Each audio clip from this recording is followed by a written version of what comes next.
Welcome, everybody, to the American Space Museum. I'm Marquette. We're so glad you're with us to stay curious on this Friday, June 21st, 2024, where we've got the Boeing Starship here on the green screen behind me, docked to the International Space Station with Suni Williams and Butch Wilmer, spending almost over 2 weeks already up there since June 6th. Hopefully, we'll come back no earlier than Tuesday, June 25th. They'll be landing in the middle of the morning darkness at 4:50 something out at the New Mexico White Sands test area, I believe. And we'll talk a little bit more about that. But Marty Winkel, my co-producer and involved with this program for the 4 years I have been, appropriately chose this green screen there. And we know there's some problems going on with it. See those little black ports there? Those are the thrusters of the service module. That's not coming back. This part is coming back, the conical shape with Butch and Sonny in it. And but they're not going to bring back the service module. That'll burn up in the atmosphere. So that Marty was pointing out to me as we were talking earlier is why they're taking their time to assess all of those problems on the service module so they can correct them when they fly again. So I know I hit the wrong button there. Thank you, Marty. We're going to be talking about that, and we're also going to be talking about our auction. I've got about a dozen items loaded up just to briefly show you how rich this auction is in its variety. I swear this is one of the best auctions I've seen in years, really. Not that all of them aren't good, but just the variety of things in here. You could start a whole collection or a small little collection of autographs or Apollo things. There's a pile of like 90 shuttle patches that you can buy. All right, so pins like this here, and of course the famous Black Cat STS-41C patch, the 13th shuttle launch there, is already up to $600. So we'll talk about that. That's the QR code to hit it to register to bid now. The gavel falls at noon tomorrow, where Chuck Jeffrey's going to start selling our items. There's 301 items. We call them lots, and takes about a minute each, so you're looking at 5 hours minimum to go through all this. And you'll all be reveling at the full moon going on, the strawberry moon, because the Native Americans of America were picking a lot of strawberries, as many of you are in the Midwest. We did our strawberry season in Florida in February. But the full moon's going to be mesmerizing everyone everywhere. You know, I've talked about it many times. The moon illusion. It's going to look like it's the size of a basketball. It wouldn't cover it up when it's next to a building or the ocean or trees and mountains. But you can always cover the moon up with your outraised little finger. It's just half a degree across. So, Marty, I did not bring my smart tablet in with me today. So please tell me who's saying what today on our fans of Stay Curious, so feel free to jump in there, Marty. Of course, the man in the moon could look like this in your little mind out there. Not Marty's mind. Marty admits he has a hard time even finding some of the constellation dots, and that's purely fine with me. He's an outstanding engineer. And or the woman in the moon that I outlined here, and with the pendant of Tycho Brahe, the Tycho crater at the South Pole. And so look at the moon, make up your own little figures. You could sketch it, photograph it, write a poem about it, a song about it. No one owns the moon. It's up there for you to enjoy. Nor the whole sky is owned by anyone. And to find out more about the sky, this is Sky Maps. I'll make that smaller there. Skymaps.com.org actually has a free sky map and a lot of good information on there about stargazing. And this is what that map looks like. You can download the map of June. That is the Milky Way, is the blue going through there. So the Milky Way up about 10 o'clock. This is time for 10 o'clock at night in the middle of June. So, of course, we had the longest day of the year for the first day of summer yesterday, June 20th. So it's still going to be a long day of daylight, which astronomers hate, because I figured up we had about 14 hours, over almost 16 hours of daylight with the um, Twilight. twilight. Yes, thank you, Marty, with the twilight added. And so that only leaves you 8 hours of darkness, all right? So, but then the summertime we get 14 hours of dark, or wintertime we get 14 hours of darkness. So some great constellations to find. Hercules, which I say looks like SpongeBob right in the middle. The Big Dipper is very prominent, and just a great time of year to get out and enjoy nature the best way you can. A week from this weekend is Asteroid Day festivities or observations going on in Luxembourg. Our friend Alex Carl is involved with some of this programming here. Astronaut Mark Polanski of NASA, Julie Payette of Canada, and Romanian astronaut Dimitri will be there. This is all about promoting the awareness that asteroids will hit the Earth and cause some damage somewhere in time. It always happens. In fact, we're way overdue for that big one, like out at Arizona, the meteor crater out there that was about the size of 2 football fields. But if that would have hit a city, it would do a lot of destruction. And there's a lot of physics and everything involved with this. And Asteroid Day events will be on virtual programming. So go to Asteroid Day. You'll find all kinds of things. I'm going to be watching it next week from Luxembourg. And they have a lot of great talks and a lot of influencers, particularly actors, scientists, people that influence people's opinions to have aligned with a doctrine that they say it's not if, but when we get hit by a small asteroid that could wipe out a city or even part of civilization. We have to have a plan. And that plan is trying to find them early so we could deflect them, which was proven we could do a little over a year ago with the DART program that actually put an impactor into a small asteroid and it moved it away from its orbit around another parent asteroid. Who's orbiting Earth? That's what we want to tease you with. How many Earthlings are off this Earth right now? Let's see.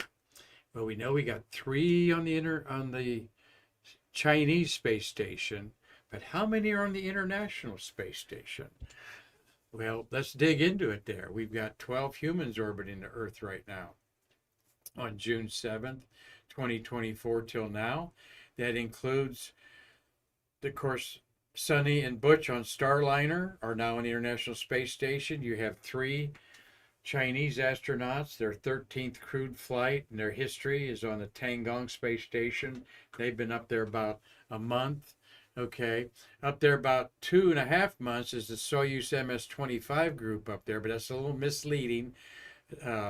Tracy Dyson in the middle has been up there. She flew another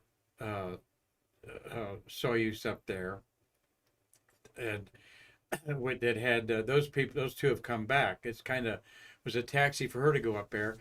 Oleg Konyenko on the left there. We're going to talk about him because he's celebrating his 60th birthday today in space. And what did I do with Konyenko's bio, Marty? Oh my gosh.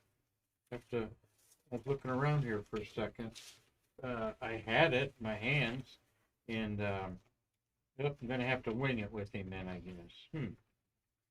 All right. Somebody swiped my... No, they did. Oh, there he is. I've got him covered there. Okay. Thought I had a big sheet of his stuff there. All right. Crew Dragon 8. They've been up there since we saw them launch. After about 3 months, they're over halfway through their 6-month stay up there. So 12 humans orbiting Earth. Total of 617 humans have orbited the Earth in history, 77 women. So you got 6 Americans, 3 Chinese, and 3 Russians orbiting Earth. And this is what it looks like, not a photograph, but an artist's concept of who's docked at the International Space Station. Okay, so let me put my glasses on so I could talk intelligently about that. You've got the ESA, JAXA, Roscosmos, North American Grumman, and SpaceX each have launched their own space freighters to resupply the space station. And NASA, Roscosmos, which is Russia, SpaceX, and Boeing have launched their own crews to the outpost. All right. There you've got four supply ships, or no, three supply ships are there. Progress 88 and 87 are the Russians. Cygnus 20 is North American Grumman. They'll be getting rid of those and letting them burn up in the atmosphere after they put a lot of garbage, dirty clothes, and used up equipment in there.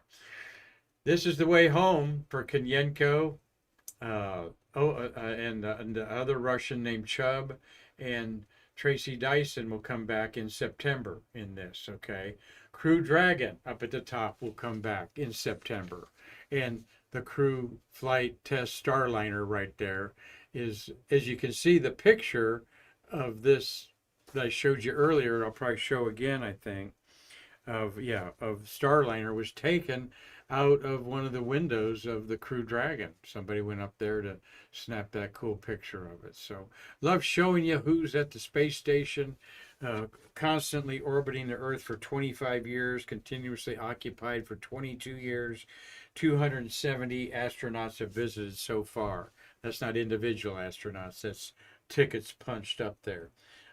So if you're 22 years old or younger, you have never breathed a breath that somebody's not breathing a breath in outer space. I think that is so cool. Here is the group that we call Expedition 71 with Sonny and Butch in the blue there, all for their classroom picture there.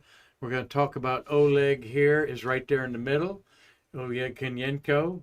What an amazing career this man's had. It's his birthday. He's 60 years old. But guess what? Let's right up above Butch in the blue suit is, I knew I would blank out on somebody's name there. Okay, that's, of course, Michael Barrett. Michael Barrett's a senior citizen. He's 65 years old. So when we talk about Konyenko, 60th birthday, this is his 5th expedition. And he may fly again and again and again. So there's a Starliner looking out the window of the Crew Dragon. I think that's so cool. What a great perspective on that. And I'm confident that they're going to get back home okay with that. Everything seems to be good on the thrusters. There's other thrusters on the on itself that might be misbehaving. Boeing's obviously tight-lipped about all this. NASA also not saying a whole lot. The latest is no earlier will they move away from the space station, undock, I'm trying to say. Then Tuesday the 25th, that would put the landing about 4:50 a.m. Mountain Time out there. So it would be 6 something in the morning here. So we'll look forward to that and wish them all well as we, let's see, we go. Here's Expedition 71 artwork. Very cool, representing all the science they're doing. Okay, up there from atomic energy to cell work to plants. Just everything's going on up there at the space station. Here is the crew, Oleg Konyenko over there, Tracy Dyson. Tracy waited over 10 years to go back to space again. And they went up there March 23rd, okay? So they have got about 90 days in space on that mission. And Konyenko has over 1,000, almost 100 days in space. The most of any human being by over 200 days. There he is. Today's his birthday. Ukrainian pilot, okay. His 5th space flight. Like I said, he's accumulated over 1,000 days in space, something like 1,020 now, something like that. September, he's got more than that. So I think he's supposed to have about 1,100 when he gets back, between 1,050, something like that. So 60 years old, there he is in the pumpkin suit of the shuttle. His 5 flights included a shuttle orbiter flight up and I don't have notes on which one here. So, also born today that I don't have a slide of is the first Chinese space traveler, Wang Louis. Was born in 1965, so he is 59 years old today, just a year younger. But they retired him, and he's just been involved in the space program of the Communist Party there. Wang Louis, the first Chinese space traveler, he first flew in 2003. And like I said, that was the first flight in 2003, 11 years. They've done 13 missions and been rotating out their space stations now for 5 years. They've had the Tiangong up there about 3 years now. All right, so I've got next up here. This is Konyenko doing, of course, the EVA.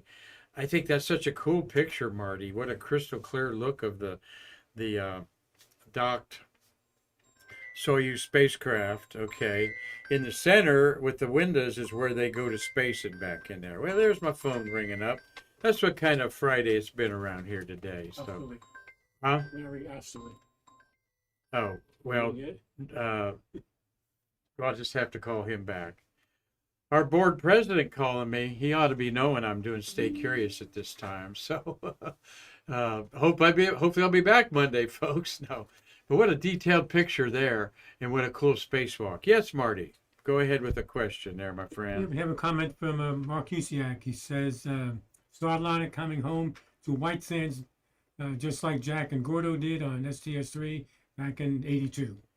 Fabulous, yes. And they're landing on the land on an airbag. Thank you, Mark Usiak, for and he was there to see the STS-3 landing with Jack Lausma and Gordon Fullerton.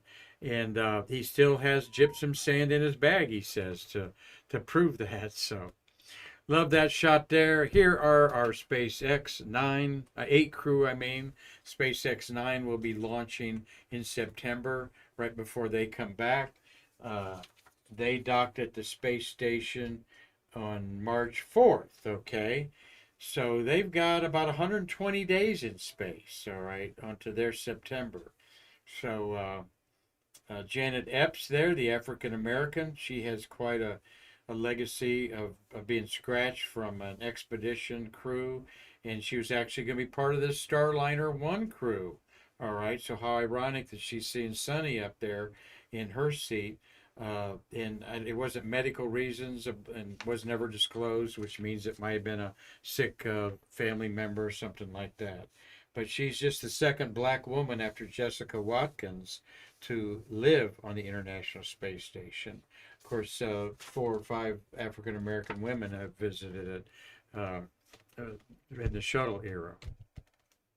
There is Sonny Williams and Butch Wilmore there doing a press conference, which they do to students all over the world from time to time. So we will be keeping in touch and talk Monday's Stay Curious program. We may do just our regular Stargazer Mark segment, and Tuesday will be all about, are they coming back or not, next Tuesday. So follow us on Stay Curious as you're following all the social media and news channels out there about this. It's not really drama.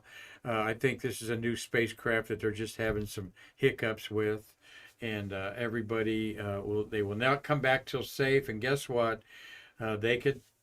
They'll figure out a way to put them in that make 6 come back in a Crew Dragon instead of the 4 if they have to. So can't cram them in that Soyuz though. There again, the 71 logo, beautiful logo, and our 71 crew up there. Just imagine that, Marty. 71 expeditions have gone up there. The last time Sonny was up there was like expedition 45 or 46. And it's just the progress, and just it's in the background now. It's not the forefront of news and so forth, things going on in the space station, unless something goes wrong, and then of course it becomes news. So I put up some musical notes up there for a little fun Friday to talk about the wake-up calls that astronauts have had beamed up to them from Houston's mission control to wake them up. This was a tradition started a little bit in Gemini and Apollo, and then really embraced the shuttle crews, where people would have their own requests, or who's on Capcom has a lot of requests. So I didn't put up the slide. That's what I forgot. We were so busy. But there's also, I found looking around, an ISS fan club, okay? So check that out. I just happened to run across that a couple hours ago. And so I thought I'd paste that up there for everybody to see. There is an ISS website fan club. Well, on this date in space history, I got 1, 2, 3, 4 space shuttles orbiting Earth on this date in space history, okay? And STS-56 was launched in this, so that's actually 5. And sorry I didn't put my artwork up for that. I'll put some words up there and go like this, because I'm not going to sing. STS-7, that included, of course, Sally Ride, had the wake-up call Texas Aggie War Hymn, followed by Reveille, followed by a rendition of When You're Smiling by Mary Cleave's father. All right. Mary Cleave was the Capcom for this crew, and she had her dad apparently sing to the crew right there at the Capcom. In response, the Challenger astronauts downlinked some of their own music, including a version of Tequila Sunrise in 1983, a big song for the group The Eagles. In 1985, on June 21st, STS-41G was woke up to the Creedence Clearwater Revival song, Proud Mary. That gets you running in the morning there. Start out slow and then get Tina Turner's rendition of that is also very memorable. David Leisman sent that up to him, Hall of Fame astronaut. June 21st, 1996, the wake-up call came from K Higher Capcom to the crew up there, Free Fallin' by Tom Petty. Now that's an appropriate wake-up call, orbiting the Earth, Free Fallin'. In June 21st, 2007, STS-117, orbiting the Earth as one of our 11 shuttles of the month, had the wake-up song Making Good Time Coming Home by John Arthur Martinez, was played for Commander Rick Sturtko and Mission Specialist Jim Riley. So Making Good Time Coming Home, don't know about that song there. So there you got some wake-up calls, but one of the ones that got the most headlines was the Skylab first crew to occupy the Skylab was up there on June 21st, 1973. And they sent up Lonely Bull by Herb Alpert and the Tijuana Brass, which was preceded by the Boatswain's Call, the pipe that they do when a new crew comes on to any Navy vehicle. When the brass come on there, you hear the boatswain's pipe. They do that, and also ring a bell at the space station. Well, they did that to Pete Conrad because he was a Navy man. And so the Capcom said we couldn't find a song for 3 bowls. So they had Lonely Bull because the 3 bowls that were up there, the astronauts. Herb Alpert and Tijuana Brass, that is an old school group that didn't have any vocals to their songs, okay? He was completely a jazz type of musician. So what Pete Conrad said and filled in the background in Skylab was country music that he took on board up there. So he countered with, here's a little old song, love, and the public affairs office was filled in the background with this country music. It doesn't say what song it is. So there you have it, to talk about the space station, talk about the wake-up calls up it, and a lot of fun stuff, and a lot of diversion, and a lot of pop culture in that. All right, well, let's get to this auction here to tell you a little bit about some of the cool items in no particular order, over 300 and some items.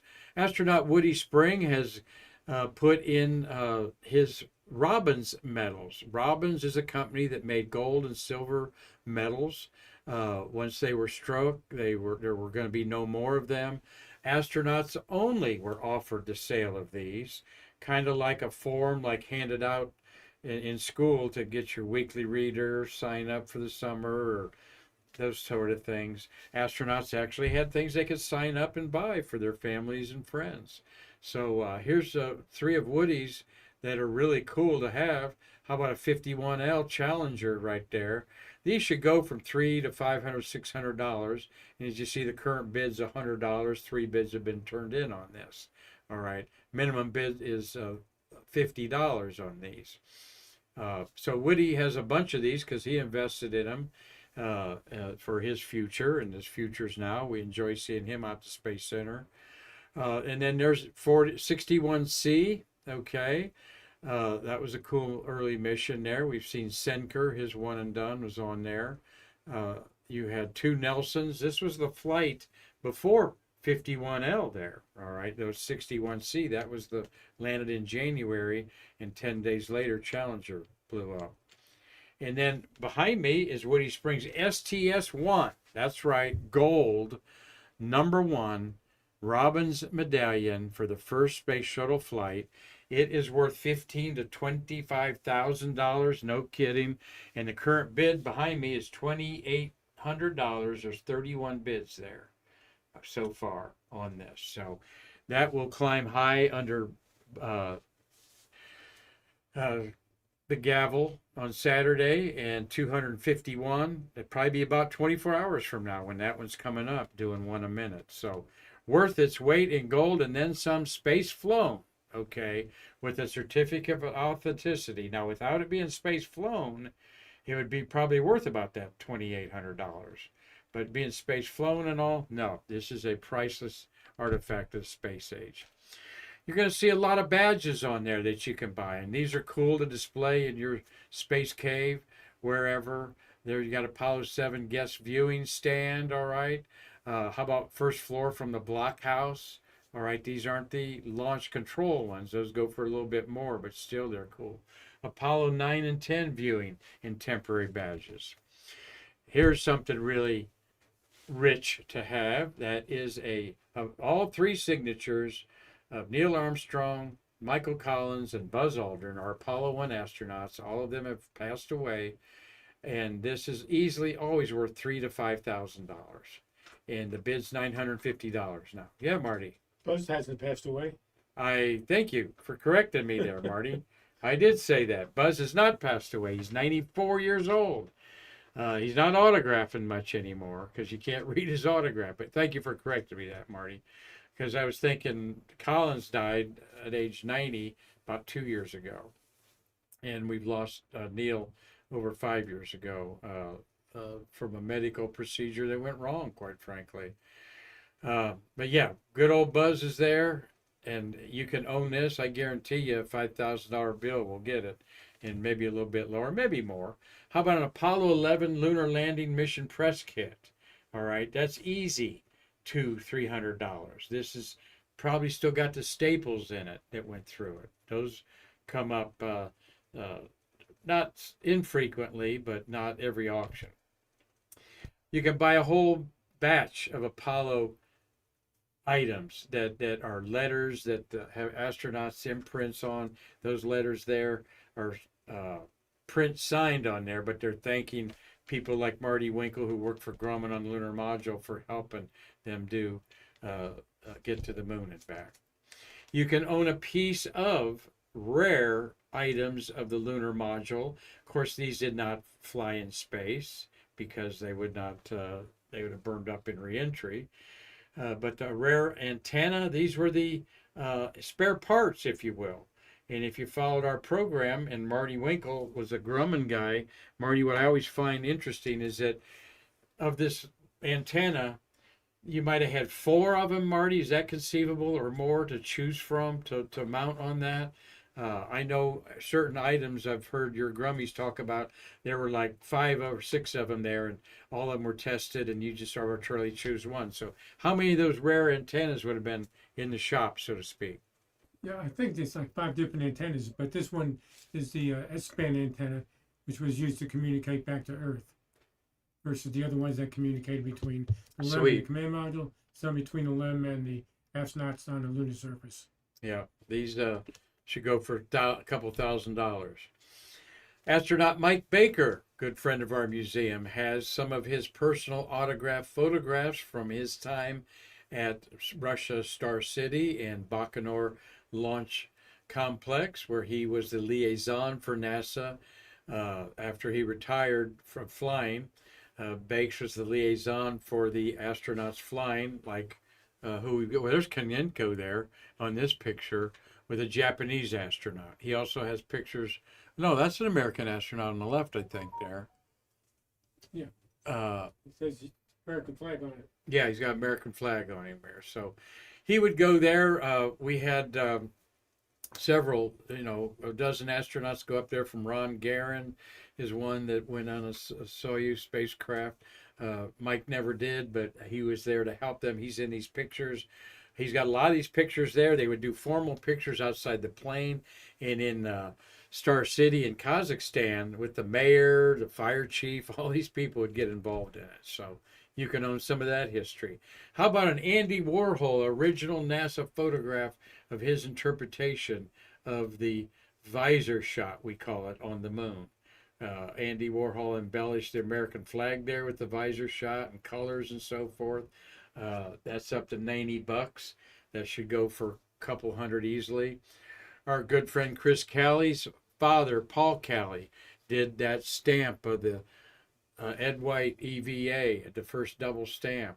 And it's also signed by Mike Collins, okay, who is also a spacewalker on Gemini 9. And of course orbited the moon on Apollo 11. And then a very rare Robert McCall working space art collection there, where he's working on some of his masterpieces there in various formats there. That bid is up to $80, far too less than what something like that's worth going. So see what I'm saying? You got patches, you got badges, you got artwork. We've even got lunar module poster and decals. These are, not going to say rare, but they're not common to find all the time. The Snoopy at the top is, but that LM5, that was Apollo 11 lunar module. That's the lunar module to have of anything. You got Project Apollo. Snoopy, again, was the mascot of Apollo, safety and so forth. So those are really cool to have, and those will go for $100, $150 at the lowest. You've got a viewing badge there on the left of Apollo 13. The Snoopy, commemorative Snoopy Awards. A Snoopy Award is the service pin given to NASA contractors based on their merit. Very few get that, but that's not what I'm showing you. Snoopies were a drawn for fun as an inspiration on daily work reports, right, Marty?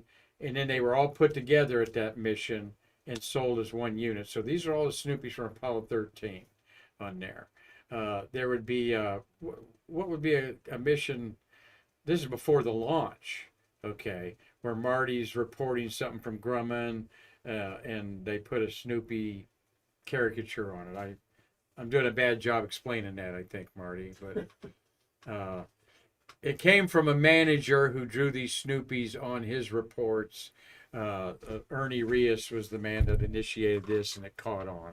Help me, bail me out, Marty. I'll bail you out a little bit. A lot of the Snoopy cartoons were on something called Kicks.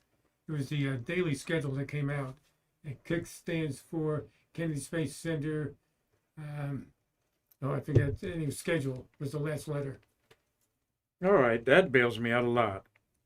Thank you very much there, sir. We just got a few more to show you here on Stay Curious today. Marquette going solo with you here today with Marty Winkel. We've done about 1,075 of these episodes born out of the pandemic, and we're always in need of our nonprofit, your financial help. Bushel basket full of $100 bills would be nice about now. So just keep them tightly packed in there. Let's go to, we had the lithic, yes, once again, that is like priceless. we showed these before. What did I get off? Oh, here's Woody Hayes's Woody Springs. Woody Hayes of Florida. That's I a mean, throwback. Ohio State. Yeah, that was a subliminal. Woody Hayes, the legendary coach of the Ohio State Buckeyes. I photographed him when I was in college. This is a different Woody. Woody Spring, his STS-7 Robbins medal and 51G, both shuttles of the month of June. And this 51G had the Prince Saud, El Saud on that. All right. And these were not space flown. That's why they're not going to go for a lot of money. One's, I think one's gold and the other's silver, but they should still go for $300-400. And that's to look at our auction. What, Marty? It's not gold or silver. It's bronze or Oh, these are bronze or pewter or not yeah. Maybe it's silver. nickel. Yeah, I forget now, but Okay. The details are on the website for our auction. Go to our American Space Museum right here. Check it out right there. No, I don't have that. Oh, I forgot to put the museum up there. I'll show you that in just a second here. Let me go right here. maybe it is silver. There's the auction. You can go to our website, download it, or hit the QR code there and start bidding now. All right. What were you looking up, Marty? I think it was silver, but the other one I don't think. I think it's either bronze or pewter.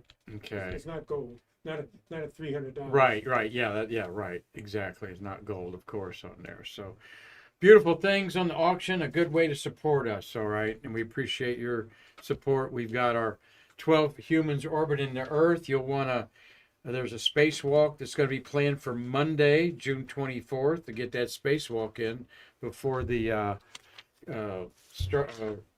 Starliner leaves. Thank you for watching today, Steve Jokums. Thank you for watching today, Doug Forrest and Mark Usiak, Tom Cilentano, Robert Law. Hope you're enjoying your Friday night cocktail up there in Dundee, Scotland. Carlton Bailey is just around the corner here on our Space Coast. Tom Usiak's up there in Pennsylvania. Bill Whiting's up in Michigan. And he was cringing at the Woody Hayes reference, I know. Ace Boogie Stacks, thank you for being there. Man Space is watching today. Mitchell, thank you, Mitchell. North Townhouse is watching up there today. So we've got some new people watching. Please tell your friends to like us, share us, tell everyone about us, because you just heard a Stay Curious program that you're not going to hear anywhere else. We love highlighting our astronauts up in space. We like keeping you a little bit apprised of some background detail you might not hear in the regular news. And we love promoting the American Space Museum auctions every way we can. Why? Because we're all Earthlings on this planet. And like our good friend Nicole Stott has told us over and over and over in her book, we are on a planet. We are Earthlings. And the only thin blue line that should matter is this one that keeps us alive. That's the only border Earthlings should be concerned about. As yes, asteroids, next week we'll be talking about Asteroid Day, could wipe out all of Earth civilization, just like it did the dinosaurs 65 million years ago. So keep in mind over the weekend, our precious planet, that you are an Earthling. We need to be not passengers, but crewmates on this beautiful planet that keeps us alive with the thin blue line. So until next time, thank you, Marty, for a great week. Thank you all for watching Stay Curious and contributing like so many of you have, just not in financially, but in content to this program. We're always looking forward to your ideas and suggestions. Until next time, I'm Mark Marquette saying I can't wait to see you in our American Space Museum to bridge the space between us.